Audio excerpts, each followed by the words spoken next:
प्यारे परिवार, प्रिय प्यारे भाइयों बहनों, बच्चों व युवाओं, मैं अमरदीप पीयूष मड़की हूँ। आज जून का 10वां दिन है। वर्ष का सामान्य 10वां मंगलवार ही अधखर का आशीर्वाद, नया सवेरा सीजन 2 का 14वां भाग। जिन बाइबल के वचनों का अर्थ बताया गया है वे इस प्रकार है।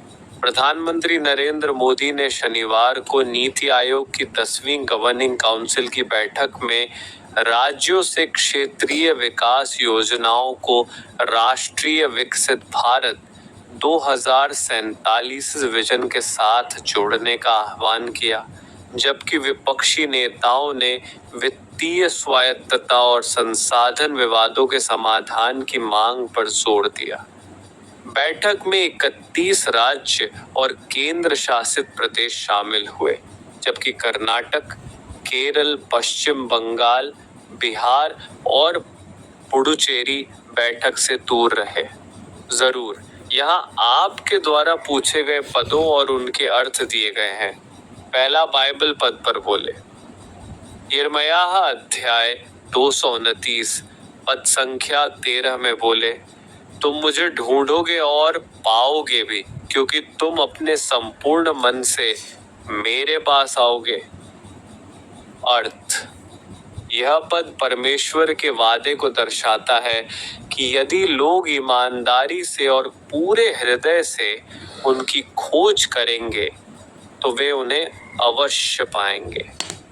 एक गहरा प्रोत्साहन है कि परमेश्वर उन लोगों के करीब आते हैं जो सच्चाई से उन्हें जानना चाहते हैं और प्रयास करते हैं। अपने सारे मन से खोजने का अर्थ है कि हमारी खोज सतही या आधी अधूरी नहीं होनी चाहिए, बल्कि हमारे पूरे अस्तित्व और समर्पण के साथ होनी चाहिए। द्वितीय बाइबल पद पर बोले।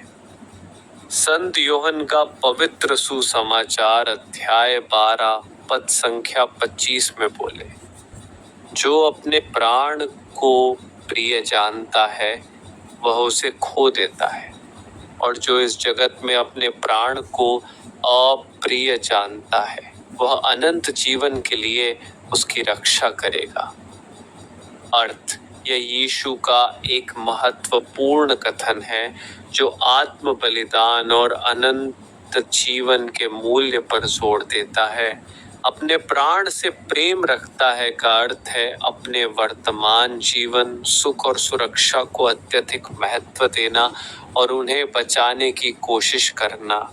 ऐसा व्यक्ति अंततः अनंत जीवन को खो देगा।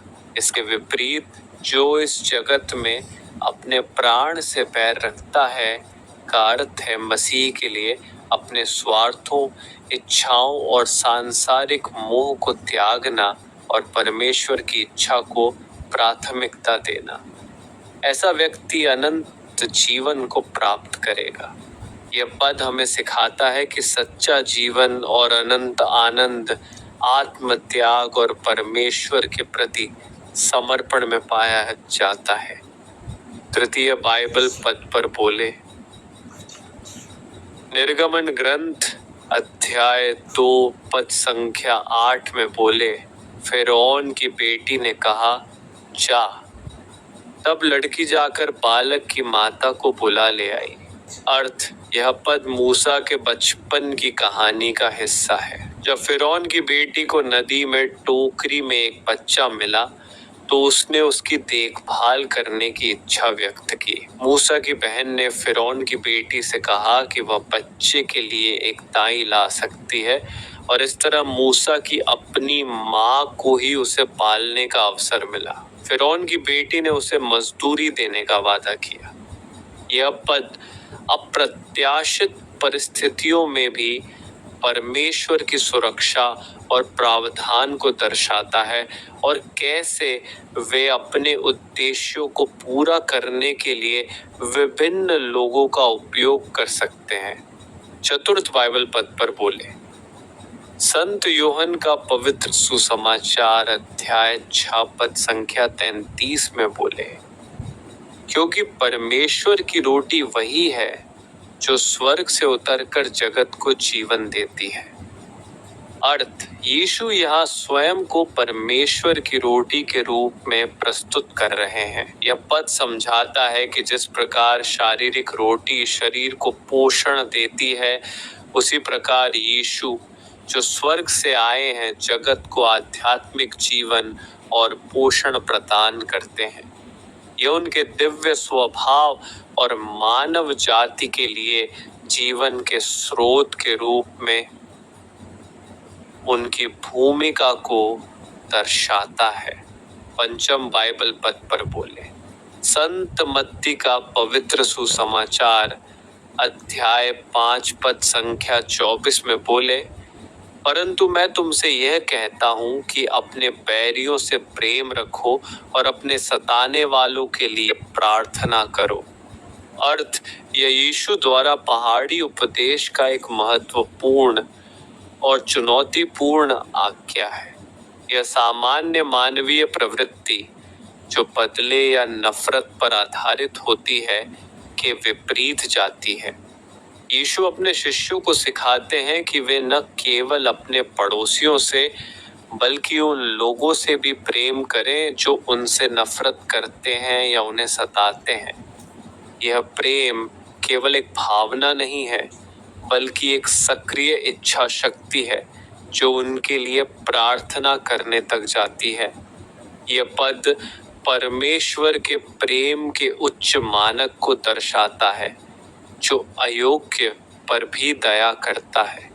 आखिरी बाइबल पद पर बोले, कुलुस्सियों का नाम अध्याय 2 पद संख्या 4 में बोले, यह मैं इसीलिए कहता हूँ कि कोई मनुष्य तुम्हें लुभाने वाली बातों से धोखा न दे। अर्थ, प्रेरित पौलुस कुलुस्सियों के विश्वासियों को प्रार्थना के महत्व पर निर्देश दे रहा है। प्रार्थना में लगे रहो का अर्थ है लगातार दृढ़ता से और बिना रुके प्रार्थना करते रहना। यह एक सामयिक गतिविधि नहीं, बल्कि जीवन का एक निरंतर पहलू होना चाहिए। धन्यवाद के साथ उसमें जागते रहो का अर्थ है प्रार्थना करते समय जागरूक और सतर्क रहना और हमेशा परमेश्वर के प्रति कृतज्ञता व्यक्त करना। धन्यवाद प्रार्थना का एक महत्वपूर्ण हिस्सा होना चाहिए, क्योंकि यह परमेश्वर की भलाई और हमारे जीवन में उनके कार्यों को स्वीकार करता है। संक्षेप में ये पद विभिन्न विषयों पर प्रकाश डालते हैं। नहमायाह में पश्चाताप और परमेश्वर की दया, यशायाह में परमेश्वर का प्रेम और सुरक्षा का आश्वासन और सभोपदेशक में कर्मों के अपरिवर्तनीय परिणाम। आज पास्का का समारोह के अधिकारी हम प्रभु की वाणी स्थिति आराधना कर सकेंगे। उन्होंने अपने अनुयायियों से उनकी याद में समारोह को दोहराने का आह्वान किया। आमीन। मेरे YouTube चैनल को न भूलें।